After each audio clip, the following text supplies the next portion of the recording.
الرحمن الرحیم۔ ناظرین کرام السلام علیکم ورحمۃ اللہ وبرکاتہ۔ میں ہوں آپ کا میزبان حافظ خرم سلمان رحمانی اور آپ دیکھ رہے ہیں پیڈا کی جانب سے خصوصی ٹرانسمیشن ماہ مہرباں اور ہم نوجواں۔ آج ہمارے ساتھ موجود ہیں حضرت علامہ مولانا مفتی سید زیغم علی شاہ صاحب۔ تو آئیے ہم اب اپنی ٹرانسمیشن میں حضرت کو خوش آمدید کہتے ہیں۔ السلام علیکم ورحمۃ اللہ وبرکاتہ۔ وعلیکم السلام ورحمۃ اللہ وبرکاتہ۔ حضرت کیسے مزاج آپ؟ خیریت سے؟ الحمدللہ اللہ کا۔ تو ناظرین کرام، جیسے کہ آپ کے علم میں ہے کہ ماہ رمضان المبارک کا پہلا عشرہ جو ہے وہ اپنے عروج پر ہے، تو اسی حوالے سے کچھ سوالات ہیں ہمارے پاس جو ہم آج کے پروگرام میں شامل کریں گے اور حضرت جو ہے اس کے جواب ہمیں عنایت فرمائیں گے۔ تو جیسے حضرت ایک سوال ہے کہ یہ رمضان المبارک میں جو ہے وہ مساجد جو ہے وہ بھر جاتی ہیں اور عبادت کا جو ذوق و شوق ہے وہ لوگوں میں زیادہ نظر آ رہا ہوتا ہے بجائے عام دنوں کے۔ تو یہ جو عبادت ہے روزے کی، یہ ہماری ہی امت پہ جو ہے وہ فرض ہے یا دیگر امت جو تھی ان پہ بھی جو ہے یہ فرض تھی؟ بسم اللہ الرحمن الرحیم۔ اللہم صلی علی محمد وعلی آل محمد وبارک وسلم۔ و شکریہ۔ سب سے پہلے تو رمضان المبارک کی آمد مبارک ہو، اللہ تعالیٰ اس ماہ مقدس کے تقاضوں کے مطابق اس کو پورا کرنے کی اور اس میں خاص طور پر عبادات کا اہتمام، روزوں کی پابندی اور فرائض و واجبات کی پابندی کی توفیق عطا فرمائے۔ رمضان المبارک کی جو فرضیت روزوں کی قرآن کریم میں بیان فرمائی گئی، اسی کے ساتھ ساتھ اللہ رب العالمین نے اس کی اہمیت اور فضیلت کو بھی بیان فرمایا اور اس کی حیثیت کو بیان فرمایا کہ یہ ایسی عبادت ہے کہ جو پچھلی امتوں کے لیے بھی اللہ تعالیٰ نے لازم فرمائی۔ ہر امت کے لیے، حضرت آدم سے لے کر حضرت عیسیٰ کی امت تک ساری امتوں کے لیے اللہ رب العالمین نے اس عبادت کو لازم فرمایا۔ قرآن کریم میں سورہ بقرہ میں فرمایا کہ یا ایھا الذین آمنوا کتب علیکم الصیام کما کتب علی الذین من قبلکم لعلکم تتقون، کہ اے ایمان والو تم پر روزے فرض فرمائے گئے جس طرح تم سے پچھلی امتوں کے لیے فرض فرمائے گئے تھے۔ یعنی روزوں کی جو عبادت ہے وہ صرف اس امت محمدیہ کے لیے نہیں ہے، بلکہ حضرت آدم سے لے کر حضرت عیسیٰ تک ہر نبی کی امت کے لیے مختلف صورتوں میں، بعض کے لیے ایک آپشن تھا کہ وہ کسی بھی ایک مہینے کے روزے رکھ لیں، بعض کے لیے 13، 14، 15 جو ایام بیت کے روزے ہیں ان کی فرضیت تھی، بعض مختلف مواقع پر ان کے لیے روزے فرض فرمائے گئے تھے۔ تو ہر امت کے لیے اللہ تعالیٰ نے روزوں کی فرضیت کو رکھا اور اس امت کے لیے بھی اللہ رب العالمین نے اس عبادت کی فرضیت کو لازم فرمایا۔ اور پچھلی امتوں کو جو اللہ رب العالمین نے یہ عبادت لازم فرمائی ان کے لیے بھی ایک ثواب کا سلسلہ یقیناً اللہ کی طرف سے تھا، لیکن ہمارے لیے اللہ رب العالمین نے یہ امتیاز اور یہ اعزاز عطا فرمایا ہے کہ ہماری عبادت مخصوص ہے، مختصر ہے پچھلی امتوں کے مقابلے میں، اور صرف ایک مہینے کے لیے ہے، لیکن ثواب ساری امتوں سے زیادہ اللہ رب العالمین نے اس امت کے لیے رکھا ہے۔ اور اس کی مثال آپ صلی اللہ علیہ وسلم نے دی۔ آپ نے فرمایا کہ تمہاری اور پچھلی امتوں کی مثال ایسے ہے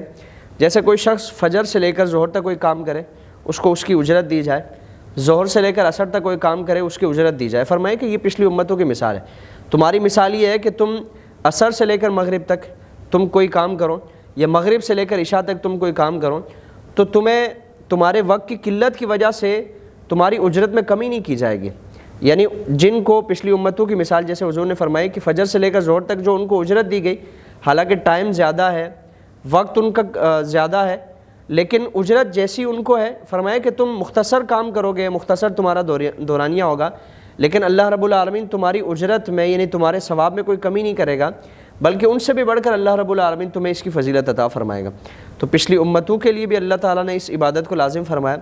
ہمارے لیے بھی اللہ تعالیٰ نے اس عبادت کو لازم فرمایا ہے، لیکن پچھلی امتوں کے مقابلے میں ہمارے لیے ثواب کئی گنا بڑھ کر اللہ تعالیٰ نے عطا فرمایا۔ تو صرف ایک مہینہ ہے، مختصر وقت ہے، اور حضور نے فرمایا کہ اگر میری امت اس کے ثواب کو جان لے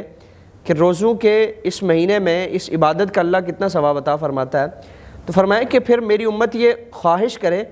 کہ پوری زندگی اس کا وہ روزوں کا ایک سلسلہ ہو، عبادت ہو، اور پوری زندگی وہ روزوں کا اہتمام کرتے رہیں۔ تو اس عبادت میں کوتاہی نہ کی جائے،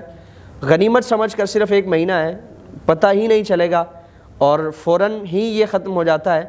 تو کوشش یہ کی جائے کہ اس ماہ مقدس کی ساعتوں کو ہم اپنے لیے غنیمت جانیں اور کثرت کے ساتھ عبادات کا اہتمام کریں۔ ٹھیک ہے۔ ماشاءاللہ بہت ہی خوبصورت طریقے سے جو ہے وہ مفتی صاحب نے جو ہے وہ جواب ہمیں عنایت فرمایا۔ اچھا ناظرین کرام، جیسے کہ آپ کے علم میں ہے کہ رمضان المبارک کا پہلا عشرہ جو ہے وہ عروج پر ہے اور یہ رحمت کا عشرہ ہے، تو اس حوالے سے بھی ایک سوال جو ہے وہ ہم مفتی صاحب سے پوچھتے ہیں۔ تو مفتی صاحب سوال یہ ہے کہ رمضان المبارک کا جو یہ پہلا عشرہ ہے اس کی خصوصیات کیا ہیں، کچھ ہمیں جو ہے اس کے بارے میں بتائیں۔ اچھا، اس میں آپ صلی اللہ تعالیٰ علیہ وسلم نے جو رمضان سے پہلے خطبہ ارشاد فرمایا اور صحابہ کرام کو رمضان کی تیاری کے حوالے سے ذہن سازی فرمائی، تربیت سازی کی۔ حضور نے فرمایا کہ تمہارے درمیان ایسا مہینہ تشریف لانے والا ہے۔ یہ رمضان سے کچھ دن پہلے حضور نے صحابہ کرام کو تیار فرمایا، تربیت کی۔ فرمایا کہ جس کا پہلا حصہ وہ رحمت ہے، دوسرا مغفرت ہے اور تیسرا جہنم سے خلاصی ہے۔ یعنی پہلے جو 10 دن ہے، پہلا جو عشرہ ہے وہ رحمت کا عشرہ ہے۔ اللہ رب العالمین کی طرف سے بے پناہ اس کے لیے اس ماہ مقدس میں رحمتیں نازل ہوتی ہیں، اور احادیث میں فرمایا کہ ہر وہ شخص جو اللہ رب العالمین کی طرف لو لگانے والا ہو، اللہ رب العالمین کی رحمتیں اس پر نازل ہوتی ہیں۔ یعنی صبح و شام اللہ کی طرف سے رحمتوں کا نزول ہوتا ہے، اور اسی میں ہم دیکھیں کہ یعنی عبادات کا ایک ذوق و شوق ہے، ہمارے آپس کا جو ایک تعلق ہے وہ انتہائی نرمی والا، پیار والا، محبت والا ہو جاتا ہے۔ یعنی جب اللہ کی طرف سے رحمتیں نازل ہوتی ہیں تو ہمارے آپس میں بھی ایک دوسرے کے لیے رحمتوں کا معاملہ، نرمی کا، شفقت اور پیار کا معاملہ ہمیں نظر آتا ہے۔ ہم دیکھیں کہ ہمارے معاشرے میں جو غریب ہیں، جو مفلوق الحال ہیں، جو غربا ہیں اور مفلس و تنگ دست لوگ ہیں، تو ان کے لیے معاشرے کے جو مخیر حضرات ہیں وہ ان کے دل میں ایک نرم گوشہ، ایک احساس مروت، اخلاق، ہمدردی اور یہ ساری چیزیں ہمیں بڑی کثرت کے ساتھ نظر آتی ہیں، اور لوگ یہ کوشش کرتے ہیں کہ ہم اپنے مسلمان بھائیوں کو اپنے ساتھ خوشیوں میں شامل کریں، ان کے لیے افطاری کا اہتمام کریں، سحری کا اہتمام کریں، اور جو ضروریات زندگی وہ اپنے طور پر حاصل نہیں کر سکتے ہم ان کو اپنے ساتھ ان کو شامل کریں۔ تو یہ اسی رحمت کا صدقہ ہے کہ اللہ رب العالمین کی طرف سے جو رحمتیں نازل ہوتی ہیں، تو جتنا بھی پیار ہے، جتنی بھی محبتیں ہمیں معاشرے میں نظر آتی ہیں، یہ اللہ رب العالمین کی طرف سے بطور خاص جو عشرہ رحمت میں عشرہ جو اس میں رحمتیں نازل ہوتی ہیں، تو ہم اس کا عملی مظاہرہ بھی دیکھتے ہیں۔ تو اس ماہ مقدس میں، اور پھر حضور نے جو اس کی اہمیت اور فضیلت بیان فرمائی، تو اسی کے ساتھ ساتھ چونکہ عشرہ رحمت ہے تو رحمت کی دعائیں اللہ رب العالمین سے مانگی جائیں، جیسے رب اغفر ورحم وانت خیر الراحمین ہے، یا اللہم ارحمنا فانک خیر الراحمین ہے، یا دیگر اس طرح کی رحمت والی جو دعائیں ہیں اللہ رب العالمین سے ان کا سوال کیا جائے۔ سبحان اللہ، ماشاء اللہ۔ سب مفتی صاحب ایک اور سوال بھی جو ہے وہ ہم شامل کرتے ہیں۔ سوال یہ ہے کہ ہم صبح سے لے کر شام تک جو ہے وہ ہم بھوکے پیاسے رہتے ہیں، تو اس کے حوالے سے جو ہے وہ آپ تھوڑا سا ہمیں جو ہے وہ بتائیں کہ ہم کیوں، مطلب اگر جیسے کھا بھی سکتے ہیں، ہم پی بھی سکتے ہیں، لیکن ایسا کیوں نہیں کرتے ہم؟ اور صرف اسی مہینے میں ہم یہ دیکھتے ہیں کہ باقاعدہ لوگ اہتمام کرتے ہیں کہ جو نان مسلم بھی ہوتے ہیں وہ بھی اس بات کا خیال رکھتے ہیں کہ مطلب کسی مسلمان بھائی کے سامنے جو ہے وہ نہ کچھ وہ کھائیں نہ کچھ وہ پئیں، تو تھوڑا سا اس کے بارے میں بھی جو ہے وہ ہمیں ارشاد فرمائیں۔ اچھا، ایک تو اس کی جو فضیلت ہے اور ایک جو اس کا فائدہ ہے کہ کیوں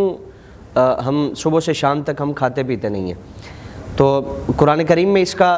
مقصد بیان فرمایا گیا، اس کی وجہ بیان فرما دی گئی کہ لعلکم تتقون، تاکہ تم پرہیزگاری اختیار کرو۔ یعنی روزوں کی عبادت، صبح سے شام تک کھانا پینا، اس سے اللہ رب العالمین کی قوت اور قدرت میں کوئی اضافہ نہیں ہوتا کہ ہم نہیں کھائیں گے تو اس کا خزانہ معاذ اللہ بچ جائے گا، رزق بچ جائے گا تو وہ فراوانی ہو جائے گی، ایسا ہرگز نہیں۔ وہ تو یعنی پوری کائنات کو ازل سے لے کر ابد تک کھلا رہا ہے، اس کے خزانے میں کوئی بھی کسی قسم کی کمی نہیں آتی، نہ ہمارے پورے مہینے نہ کھانے سے اس کے رزق میں اضافہ ہو جاتا ہے، خزانے میں برکتیں ہو جاتی ہیں۔ یہ خالصتاً ہمارے فائدے کے لیے ہے کہ صبح سے شام تک ہم اپنے نفس کو بھوک اور پیاس کے ذریعے زیر کرنے کی کوشش کرتے ہیں۔ ہمارا نفس سرکشی پر، شیطان تو پہلے سے بند ہے، ایک نفس کا بہکاوا ہے، نفس کی شرارتیں ہیں، نفس کی طاقت ہے کہ وہ ہمیں اپنے آگے جھکا دیتا ہے۔ تو نفس کو اگر ہم نے زیر کرنا ہے، اس کو اگر شکست دینی ہے، اپنے ماتحت کرنا ہے، تو اس کا طریقہ بیان فرما دیا گیا کہ صبح سے لے کے شام تک تم نے کچھ کھانا پینا نہیں ہے، خالی نفس فرمائے کہ تم اپنے خواہشات کا، نفسانی جو خواہشات ہے اس کا مقابلہ کرو۔ اور اسی کو آپ صلی اللہ تعالیٰ علیہ وآلہ وسلم نے ایک اور مقام پر بھی فرمایا۔ حضور نے فرمایا کہ اے قریش کے نوجوانوں، شادی کی حضور نے فضیلت بیان فرمائی، اہمیت بیان فرمائی، فرمایا کہ تم نکاح کرو کہ اس کے ذریعے تم اپنی خواہشات کو اس پر قابو پالو گے اور نفس و شیطان کے جو بہکاوے ہیں تم اس میں مبتلا نہیں ہوگے۔ پھر فرمایا کہ اگر تم نکاح نہیں کر سکتے تو تم روزے رکھو، یعنی روزے رکھنے کا فائدہ یہ ہوگا کہ ان روزوں کی وجہ سے تمہیں نفس کی جو شرارتیں ہیں تم اس کا مقابلہ کرنے کے قابل ہو جاؤ گے۔ تو رمضان کے روزے، اس میں جو بھوک اور پیاس کی کیفیت ہے، اور پھر اس میں ہمیں یہ بھی پہلو مد نظر رکھنا چاہیے کہ اگر پیٹ کا روزہ ہے اور بھوک اور پیاس ہم برداشت تو کر رہے ہیں، لیکن زبان، ہاتھ، پاؤں، وہی گناہ، وہی کام کاج اس میں مبتلا ہے، تو سید عالم صلی اللہ تعالی وسلم نے فرمایا کہ بندہ مومن اگر خدا نخواستہ اگر اس کیفیت میں مبتلا ہوتا ہے تو فرمایا کہ اللہ رب العالمین کو اس کے بھوکے پیاسے رہنے کی کوئی حاجت نہیں ہے۔ یعنی روزہ یہ بھوک اور پیاس تو اس لیے ہے کہ ہم اس بھوک اور پیاس کے ذریعے نفس کے بہکاووں سے اپنے آپ کو بچا سکیں۔ اگر اسی کیفیت میں اگر اسی کیفیت میں ہمارا صبح و شام گزرتا ہے تو پھر ہمیں اس روزے کا کوئی فائدہ نہیں ہے۔ بالکل اسی طریقے سے جو ہے وہ دیکھا جاتا ہے کہ لوگ جو ہے وہ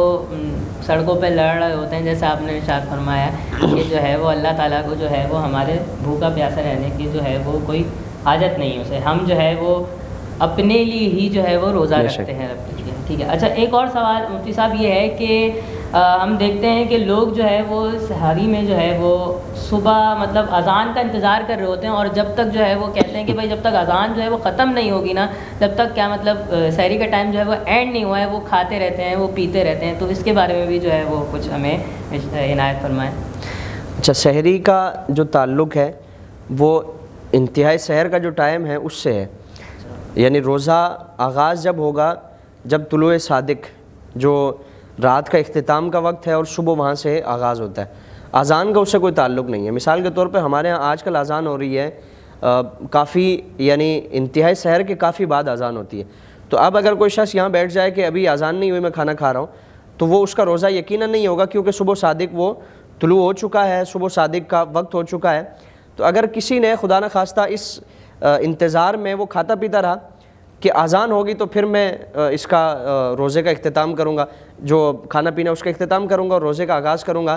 اور اذان مؤذن صاحب نے کسی وجہ سے دیر سے دی، یعنی وقت ختم ہونے کے بعد مؤذن، ہزاروں مجبوریاں ہو سکتی ہیں، مؤذن صاحب خود کھانے پینے میں ہوں یا وضو کر رہے ہوں یا مائک خراب ہو گیا ہو، لائٹ چلی گئی ہو، ہزاروں اس طرح کے مسائل، یا مؤذن صاحب کی گھڑی خراب ہو، تو ہزاروں اس طرح کے معاملات ہو سکتے ہیں۔ تو روزے کا تعلق وہ اذان سے نہیں ہے بلکہ وقت سے ہے۔ قرآن کریم میں سورہ بقرہ میں اس کی ڈیوریشن کو بیان فرمایا گیا کہ صبح صادق سے لے کر غروب آفتاب تک، یہ مختصر اس کا دورانیہ ہے۔ تو صبح صادق جیسے ہی طلوع ہوگی ہمارے روزے کا وقت شروع ہو گیا، اس کے بعد اگر ہم نے کچھ کھایا پیا تو ہمارا روزہ نہیں ہے، جان بوجھ کے کھایا تو پھر اس کی قضا بھی ہے، کفارہ بھی ہے، اور اگر بھولے سے کھایا تو روزہ نہیں ہے، تو کسی اور دن رمضان کے علاوہ اس کی قضا کرنی ہم پر لازم ہوگی۔ اور اس میں یہ بھی تاکید ہے کہ اگر ہم کھا رہے تھے اور انتہائی سحر ہو گیا، یعنی سحری کا وقت ختم ہو گیا، تو اس کو واپس تھوک دیں، اگل دیں، یعنی حلق سے وہ چیز نیچے نہیں جائے۔ اگر کوئی بھی ذرہ اس کا حلق سے نیچے چلا گیا تو پھر ہمارا روزہ نہیں ہے، اور اس روزے کی ہم نے پھر قضا کرنی ہوگی۔ تو اس لیے روزے کا تعلق وہ وقت سے ہے، فجر کی اذان سے نہیں ہے۔ اذان فجر اپنے وقت پر جماعت کے حساب سے ہوتی ہے، تو اس لیے کوئی بھی مستند جو نقشہ سحر و افطار ہے اسی کا خیال کیا جائے اور اسی کے مطابق عمل کیا جائے۔ ٹھیک ہے، بہت شکریہ مفتی صاحب۔ اچھا ایک سوال جو ہے وہ یہ ہے کہ جیسے کہ دیکھا گیا ہے بہت سارے لوگ ہوتے ہیں کہ وہ بہت زیادہ جو ہے وہ سحری میں جو ہے وہ کھا لیتے ہیں، تو بعض اوقات لوگوں کو جو ہے وہ تھوڑی اکائی جیسی آتی ہے، اور مطلب جو ان کا ہوتا ہے ہم کہہ رہے ہیں الٹی جیسے ہوتی ہے، وہ پوری یہاں تک آ جاتی ہے منہ میں، اور پھر کیا کہتے ہیں وہ اندر جو ہے وہ لے لیتے ہیں۔ تو اس میں کیا ان کا روزہ برقرار رہے گا یا روزہ جو ہے وہ ٹوٹ جائے گا؟ اچھا، اس میں دو چیزیں ہیں، ایک تو مسئلہ شرعیہ کہ وہ روزہ رہے گا یا نہیں۔ تو اگر وہ قے ہوئی اور کھانا یا کوئی بھی چیز آئی اور واپس اس کو نگل دیا، یعنی منہ میں آئی اور واپس اس کو نگل دیا، تو اب تو اس کا روزہ ٹوٹ جائے گا۔ قے کرنے سے روزہ نہیں ٹوٹے گا جتنی بھی قے کی، لیکن اگر اس کے اثرات، اس کے ذرات وہ واپس حلق سے نیچے اتر گئے تو روزہ ٹوٹ جائے گا۔ اور ویسے قے کرنے سے، چاہے اگر جان بوجھ کے نہیں کی ہے تو اس سے روزہ نہیں ٹوٹے گا۔ اچھا، اس میں جو اکثر لوگوں کو دیکھا جاتا ہے کہ وہ روزوں میں سحری اور افطاری میں بہت زیادہ اہتمام کرتے ہیں کھانے کا، سحری میں 10 چیزیں بنا دی اور افطاری میں بھی یہی کیفیت رہتی ہے۔ تو رمضان کا مہینہ تو اس لیے آیا کہ بھوک اور پیاس کے ذریعے اپنے نفس کا مقابلہ کریں، کھانے پینے کا مہینہ نہیں ہے یہ۔ اگرچہ اس ماہ مقدس میں اللہ رب العالمین رزق میں برکتیں عطا فرماتا ہے، ہر نعمت میں برکتیں عطا فرمائی جاتی ہیں، لیکن یہ خیال رکھا جائے کہ یہ ماہ مقدس صبح سے لے کے شام تک ہم نے جو کھانے پینے سے اپنے آپ کو روکے رکھا ہے، تو اس کی وجہ ہی یہی ہے کہ جتنا ہم بھوک اور پیاس کو فیل کریں گے اور بھوک اور پیاس کو ہم محسوس کریں گے اتنا ہی ہمارا نفس کمزور ہوگا، اور نفسانی جو بہکاوے ہیں، شرارتیں ہیں، نفس کے جو وسوسے ہیں، اس سے ہم اپنے آپ کو بچا سکیں گے۔ تو اس لیے بقدر ضرورت کھائیں جتنا، اور حضور نے فرمایا کہ بھوک ابھی باقی ہو تو کھانا چھوڑ دیں، یہ صحت کے لیے بھی ہے اور عام دنوں کے لیے بھی ہے۔ تو بھوک باقی ہو اور کھانا پینا چھوڑ دیں تاکہ وہ ایک روزے کی کیفیت اس کو محسوس بھی کریں۔ ہم ڈٹ کے کھائیں گے تو ہمیں تو پورا دن پتہ ہی نہیں چلے گا کہ ہمارا روزہ بھی ہے یا نہیں، تو اس لیے اس چیز کا لازماً خیال رکھا جائے۔ بہت شکریہ مفتی صاحب، آپ نے جو ہے وہ اپنا وقت دیا ہمیں، اللہ تعالیٰ آپ کا وقت دینا بارگاہ میں قبول و منظور فرمائے۔ ناظرین محترم، بہت شکریہ، آپ نے جو ہے وہ ہماری ٹرانسمیشن دیکھی۔ آپ دیکھ رہے تھے پیڈا کی جانب سے خصوصی نشریات ماہ مہرباں اور ہمارے نوجوان۔ آپ کو ہمیں اجازت دیجیے، السلام علیکم ورحمۃ اللہ۔